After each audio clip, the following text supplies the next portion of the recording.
Before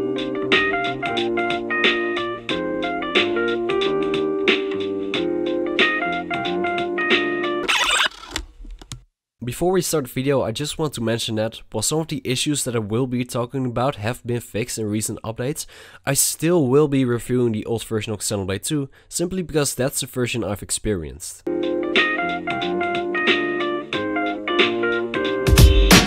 Xenoblade Chronicles 2 is a game I have a lot of mixed feelings about. On one hand, I thoroughly enjoyed exploring the world of Alrest and discovering all its secrets. The characters were okay, I guess. Special mentions going to Poppy for being best toaster girl, and I found the combat, while simple, to be strangely addictive. On the other hand, however, when I wasn't struggling to understand what was going on in the story, I was getting distracted and pestered by all the weird and confusing design choices that were made in the game.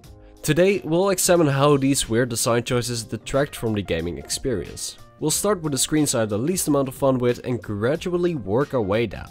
Without further ado, let's start. Good design, when it's done well, becomes invisible. It's only when it's done poorly that we notice it. Jared Spool. This is one of the first principles I learned when I started attending college, and one of the key principles when designing for screens. When something is well designed, it won't lead to any suffering. It won't lead to any agitation, and it most certainly won't lead to any complaining. Thus, good design is and should always be invisible.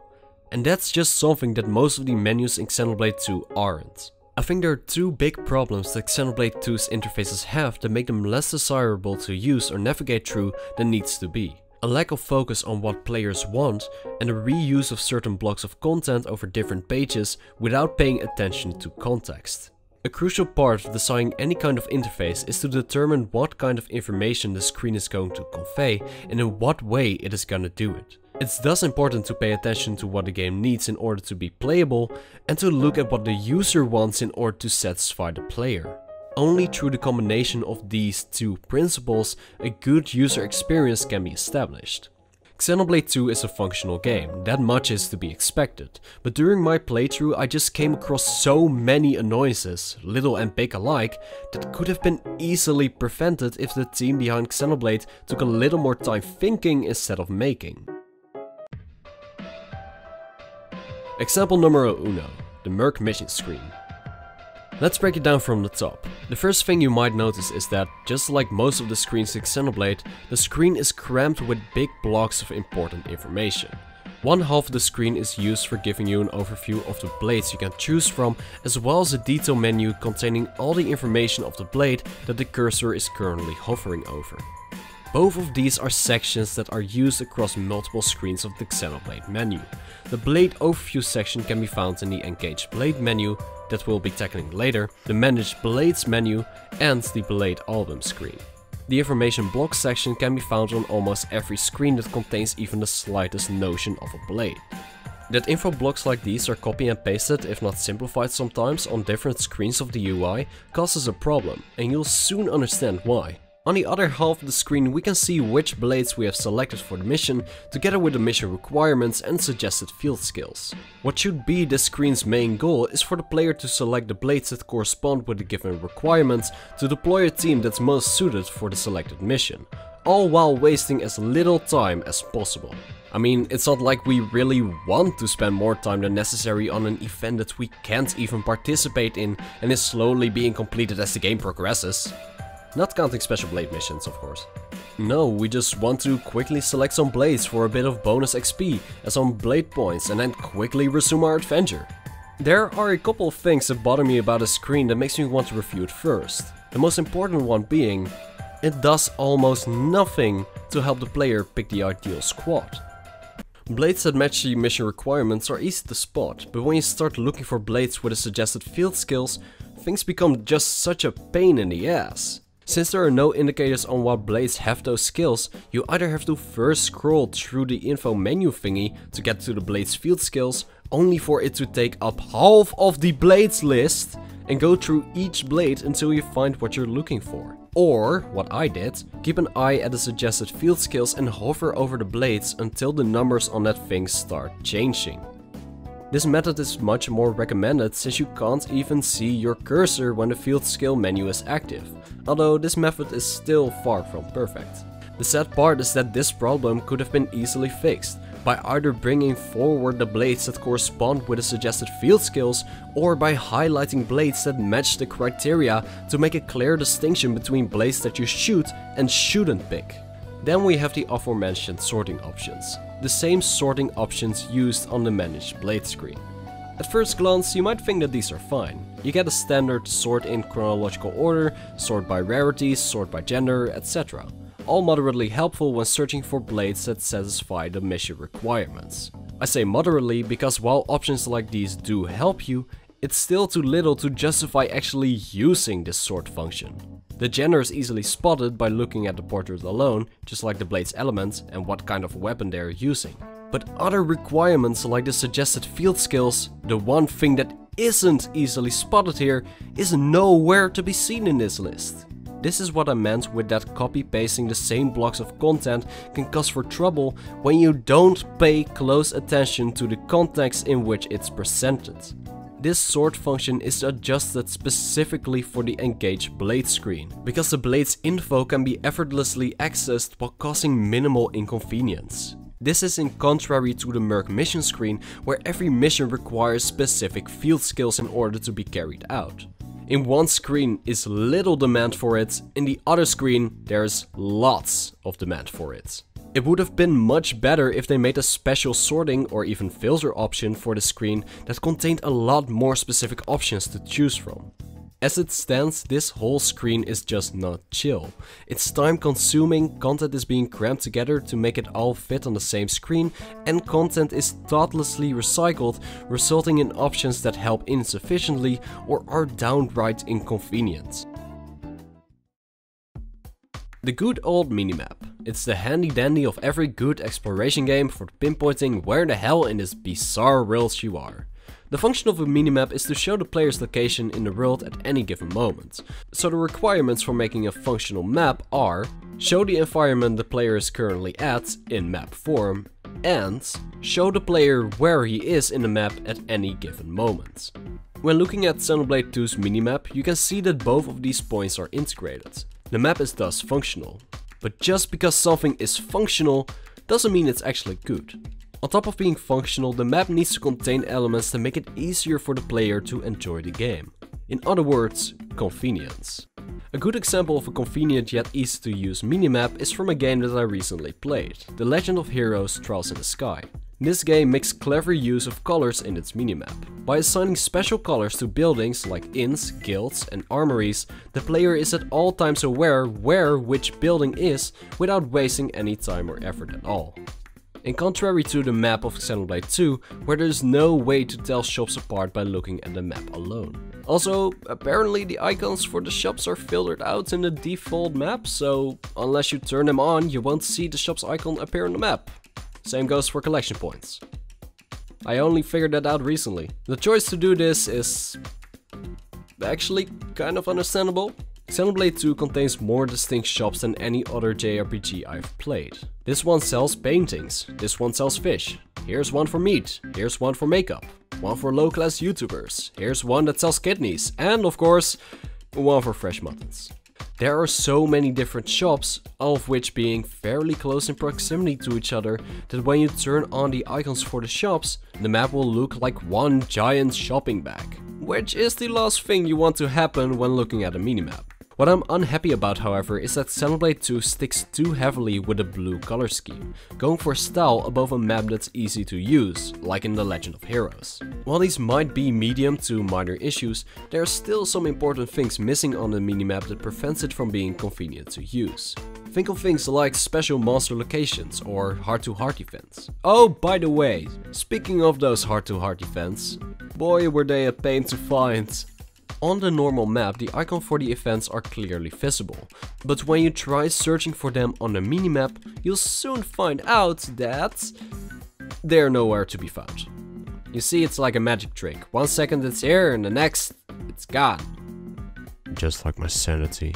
And it's not like there's a giant light beam coming from the event, so finding them can be a pain in the ass sometimes. good minimaps shouldn't work like this. They should convey as much important information as possible, all while preventing confusion or cluttering by making use of the tools available to them, like colors and good use of icons. Just being functional isn't enough to satisfy the player. Xenoblade's disregard for player convenience is not a one-time occurrence, but something we have seen in previously mentioned screens and will be seeing more of when we plow our way through the several screens we have yet to cover. In the Bond Blade screens, players are able to awaken the core crystals they have found on their journey to turn them into powerful blades that can be equipped. It's one of the few screens where the biggest fault doesn't lie in the layout of the screens or the absence of icons. Most of the interfaces are actually pretty well made. Every screen only has one primary function, what not only prevents the user from being overburdened by all the information, but also creates a natural flow through the summoning process. The animations that occur after each confirmation enhance that flow, guiding the player into this smooth flow that's easy to follow and understand. Oh, if I press this button, the camera zooms in, meaning I'm one step further in the process. While if I go back, the camera zooms out, meaning that I'm back one step. Instead of a screen where the UI is all messed up, the Bond Blade screen is a screen in which the context, in this case the circumstances or settings in which a screen is used, isn't kept into full consideration. Try summoning one blade and you'll find the process to be smooth and well put together. Try summoning a dozen or 2 dozens of blade, which is sometimes necessary when you need a blade with a specific affinity or ability, and you'll quickly find out that, man, this takes forever. Since you can only summon one blade at a time, you have to sit through that long drawn out summoning animation every single time until you finally have what you need. And while I admit that some of the animations for the special blades are pretty cool to see, most of the time you have to sit through the awakening of boring basic blades, which makes summoning more than 3 times in a session very obnoxious very fast. Luckily you don't have to sit through the entirety of the awakening cutscene. Once only a glimpse of the blade appears on the screen, you'll have the choice of skipping the rest by pressing the plus button and confirm your action. But there are 2 big problems with this. 1. Only half of the summon session is skippable, meaning you'll be wasting time regardless of what you choose, and 2. Nowhere during the cutscene is there a button that signals that you actually can skip the cutscene. I myself only found this out halfway through the game, but other friends of mine weren't that lucky, playing through the entirety of the game without even realizing this. This is bad design, and Monolith Soft knows this because they patched it 3 months after the game was initially released. Now players have the option to either watch the summoning entirely or skip straight to the end result. Unfortunately, when the patch finally did air, the damage was already done. For me. The biggest problem here is that while the animations might look impressive when you first start out, seeing them over and over again in long summoning sessions, they become dull, uninteresting, and most importantly, really annoying to watch. JRPGs have this simple, unwritten rule that good preparation is half the work. Xenoblade 2 is no exception to this. In order to win tough fights, you'll need a team that plays on each other's strengths and weaknesses and is able to easily apply statuses onto enemies. The ideal team thus consists of blades with arts that can apply break, topple, launch and smash effects and can constantly heal everyone. The problem is that not every blade possesses these side effects on their arts. Pyra might be able to make enemies fall for her in more than one way, but she can't do any of the other things listed. The problem here is that there are only 2 ways to find out what arts the blade possesses. You can either deploy them in battle where the side effects are visible in this part of the interface, or you need to check the Enhance Arts menu. In the Enhance Arts menu, you can upgrade the arts that the blades possess and see what kind of effects the arts have. Problems however arise when you're looking at how convenient this menu is for the player. Because spoiler alert, it's not. Unless you have the blade currently equipped in your team, it becomes kinda hard to know which icon belongs to which blade, because on the screen there is no indication of it. Only the blades who are in your team will light up when you hover over their respective weapon in the menu. But the other weapons, well, nothing. And I think that the way the screen is divided and filled in is at fault here. The goal of this screen is to give us an overview of the blade, their arts, and give us a way to power them up. That's why dedicating this giant section to the selected driver is a very illogical thing to do. Instead of trying to fill up every centimeter of the screen, it would be much more helpful to replace the driver in that section with information that is actually relevant and helpful, like a portrait of the blade whose art you're currently tinkering with. It would give the player a much clearer idea of what's going on without sacrificing any important information. After all, the selection bar is more than enough to give us a good sense of which driver is currently selected. Here, again, we have a problem that's caused by the reuse of unnecessary blocks of information. Not every nook and cranny of a screen has to be filled with content. Sometimes it's better to take a more simplistic approach in regards to player convenience. Keep the interface simple. The best interfaces are almost invisible to the user. They avoid unnecessary elements and are clear in the language they use on labels and in messaging. George Cools. Tales of Zestiria is a good contender for this style. Take the art screen for example. The main goal here is to give us a way to manage the art of the currently selected character. On this screen there is not a single element that doesn't contribute to achieving this goal, and through the use of color, positioning and visuals, the screen is overall very clear, even for those that haven't played the game. In Xenoblade 2, however, Rex's giant portrait is truly something to behold, but in the end doesn't tell us any valuable information that we can't already deduce from other elements on the screen. All it does now is take up space. Same goes for the thought cloud of each character. That thing is just useless, but only if the problems stop there. Like I said before, the Enhance Arts menu is the only menu in which you can see the arts and their effects of your given blades. So when you're deciding on who to pick for your party in the Engage the Blades menu, things become rather bothersome. Because you can't see which blade has which art, you'll have to constantly jump from screen to screen until your party is finally picture perfect. Or you can guess based on what category the blade falls under, but this is neither reliable nor really optimal. It is because of this that I think that the Engage Blade screen needs an upgrade. Personally, I was thinking of whenever you select the blade, you get a little menu with options like Summary, Move to Party, See Skills, Enhance Arts, and Apply Outcourse. Outcourse. Outcourse? Is it French or something? Or with the summary option being kind of similar to how Pokemon does it, where it will bring you to a set of screens containing all the information about the selected Pokemon. It would create some much needed space and overview and make the screen much easier to use. It would also be a lot more convenient if you could hover over the blades in the list freely instead of first having to select a blade from your party. That would also simplify the process of ordering your blades in your party. I know this can also be done in the field, but why wouldn't such a basic function be in the screen that is all about managing blades? By doing so, it would leave the button for switching blades open for something more useful for the player, like a direct link to the Engage the Blade screen. Why this would be helpful is because there will be many points where you need specific field skills to cross an obstacle or trigger an action. The way things are now, you'll have to open the menu, go to the Engage Blade screen, switch a lot of blades around, sometimes over multiple party members, and then trigger the action. Only to open the menu again, go to the blade screen, swap the blades out for your main party, and finally proceed with whatever the hell you are doing. You will have to do this multiple times on your journey, and every time it happens, it's just so frustrating and time consuming. A shortcut to the Engage Blade screen would make this process go a whole lot faster. Or what you could also do is add an option that lets the player make presets of blades that they can then freely customize. Something like that would not only fix the obstacle problem, but would also make for a quick way to prepare for boss fights. By overlooking things that players would want, you end up with screens that can become really counterproductive in certain situations. For all the things that Xenoblade 2 did wrong with their UIs, there is one interface they made exceptionally well, which coincidentally is also the one you'll be mostly looking at.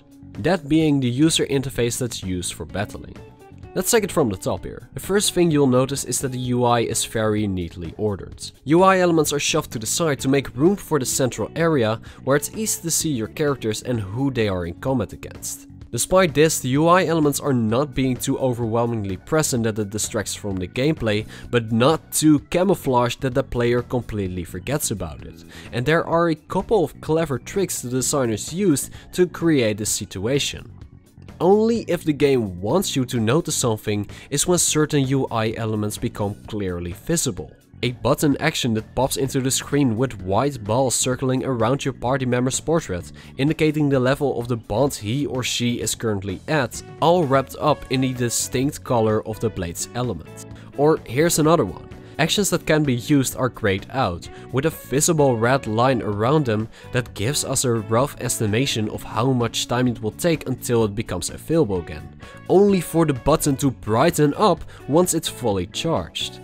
Or what about the immediate feedback you get at the top of the screen when the enemy is hit with an elemental or physical status condition? There are so many things that make this UI a step above most of the clunky, bothersome menus that Xenoblade has that it honestly baffles me that both are made by the same company. Just take a look at the position of the commands and see how they perfectly align with the buttons from the Switch controller. On this screen there are only two things that I don't really agree with. That being that the combo screen is kind of confusing when you first start out, to the point where I only figured out how elemental combos worked around 15 hours after starting the game, and the team attack bar being the only element that I can really forget about, even if it gives signs of feedback. The first one being more problematic than the latter.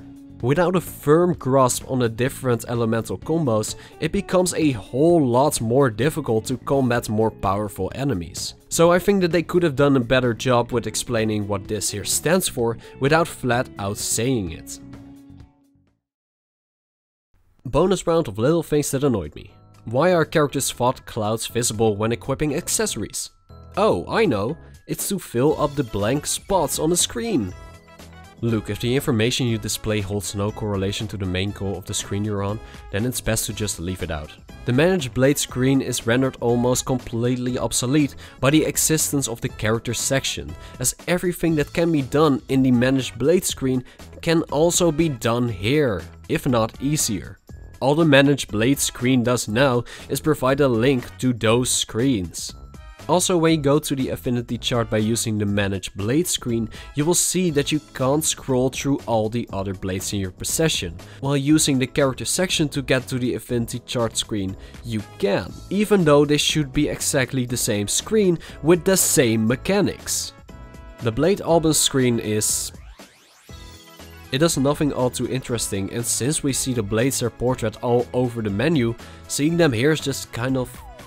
meh. I would much rather have some lore, or some backstory, or some sketches. Anything other than this. Designing functional and convenient UIs is hard. How will the UIs fit with the look and themes of the game? What elements should be visible? What elements should be less visible? How can I create the most optimal flow for a player to take when he is confronted with a series of steps? How will I divide all the options the player can pick from, and what's the most important information that I want to convey the player? In short, there is a lot more involved in the making of user interfaces that people give designers credit for. However, in an age in which the consumption of media is more prominent than ever before and is exponentially growing each day, menus like the ones from Xenoblade 2 are simply not passable anymore. Whether it was due to time constraints, deadlines, budget cuts, or just plain carelessness, we are at a point now where every part of a game should bring its absolute best.